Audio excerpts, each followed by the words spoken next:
All right, ladies and gentlemen.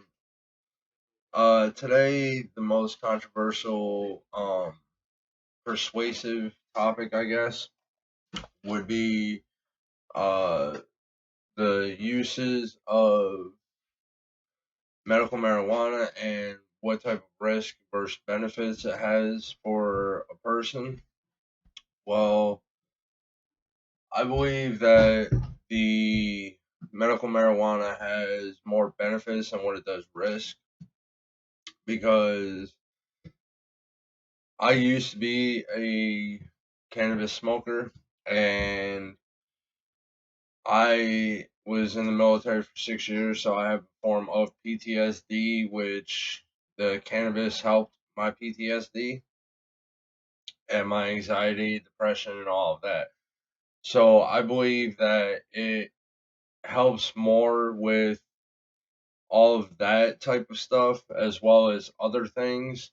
There was actually one video on YouTube, which I will have linked in the description below, for the video that actually shows somebody who has Tourette's or something like that, actually smoking and could not control his, shaking. He might have also had compulsive, shaking disorder.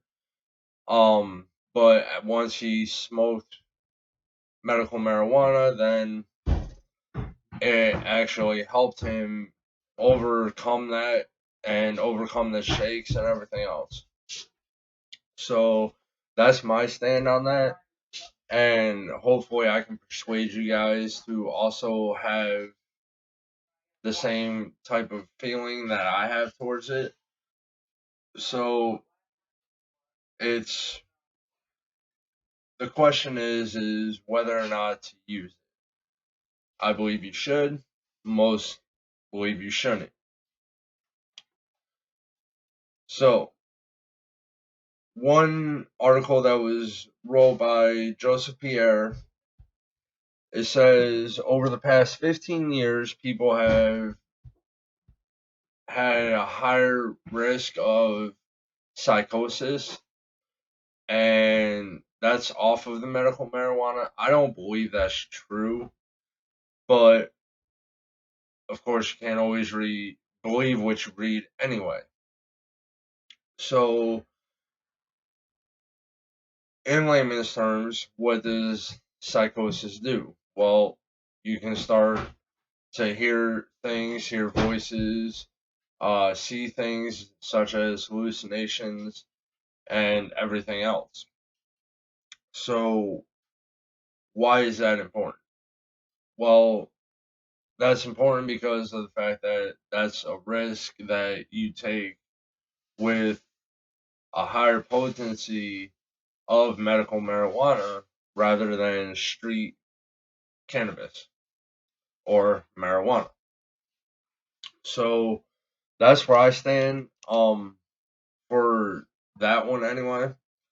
And also there was also a case done with somebody that was actually in the military for 2 years and had a couple diagnoses done, and they prescribed him medical cannabis. Well, what ended up happening is that he was hospitalized and they prescribed him the um medical cannabis, and then a while after that he was rehospitalized for something new, which comes with psychosis and all of that. And with that being done, then there was a case that was done that same case that was done actually has two negative things pointed out in it. One, people with psychosis are at a high risk for psychosis. I don't understand what exactly that means, but I believe I do. And my take on that would be people with psychosis are at a higher risk of becoming even more psychotic than what they already are, or having a bigger psychosis than what they already have. So with that being said, why does people with psychosis tend to have a bigger psychosis added on after the use of cannabis? Well, cannabis affects everybody differently. You also have to take that into account as well. Another negative thing that was done with the study is that the need for recent evidence about this has public health risk, which I don't seem to understand too much about, as I'm not in the medical field, never was, never will be. But a lot of the medical cannabis users actually, it helps. Just like what I said earlier, there will be a YouTube video that you will actually be able to reference as well, and I will have that posted up there too. But getting into the major benefits of it, one thing that Kevin Hill said in his article was that there was a total of 24 trials done. Now, all of those aren't with the same patients, obviously. They were actually split up into 6, 6, and 12. Now, the first 6 actually consisted of 325 patients that examined chronic pain. Now, chronic pain for what? Chronic pain for a shoulder injury, chronic pain for a knee injury, back injury, whatever the case may be.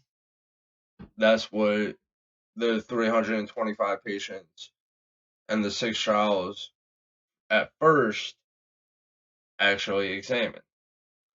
So the second trial was actually for neuropathic pain. Now, what exactly is neuropathic pain?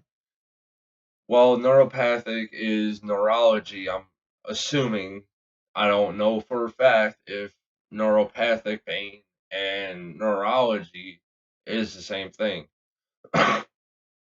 Excuse me. But I believe that it all has something to do with the nerve. Now, that one for the 6 trials actually included 396 patients that actually suffered from neuropathic pain. Now, the last trial that was done was actually 12 trials that included 1,600 patients that focused on multiple sclerosis. Now, I don't know exactly what multiple sclerosis is, but I do know what sclerosis is, and that has to do with the bones and the way that the bones go throughout the body. After a while, your bones get worn down and everything else, and people end up uh feeling nauseous, feeling tired, weak, all of that due to the sclerosis of it. And this actually will help for a lot of things for the medical cannabis, and this is why I'm with the medical cannabis. However, there are many, many, many that actually go against the use of medical cannabis. I am for it. I don't know about you guys, but after doing some of the research through different websites and everything, I had actually found out that the benefits that certain people have, since it all affects everybody differently, actually outweigh the risk that the medical cannabis has. So the pros and cons: it doesn't help everybody. A pro: the people that it does help, it actually helps with a lot of different things. A con for it, well, another con for it is the psychosis part. I've never heard of anybody even dealing with psychosis off of medical cannabis. Um, but like I said, can't always believe what you read. And finally, the last pro I will say is that it actually helps with a lot of different things dealing with the medical issues that most people have, such as myself. I have two bulging discs in my back, but I don't do that anymore. I go and see a chiropractor.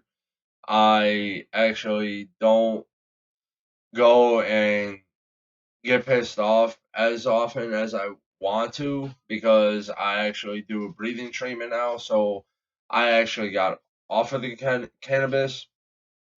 So hopefully I persuaded you guys enough to actually go with the medical cannabis, since so many states have already legalized it. Yes, there is a minimal security on the protocol for what you can actually get prescribed medical cannabis for, but hopefully you guys enjoyed this and have a good one.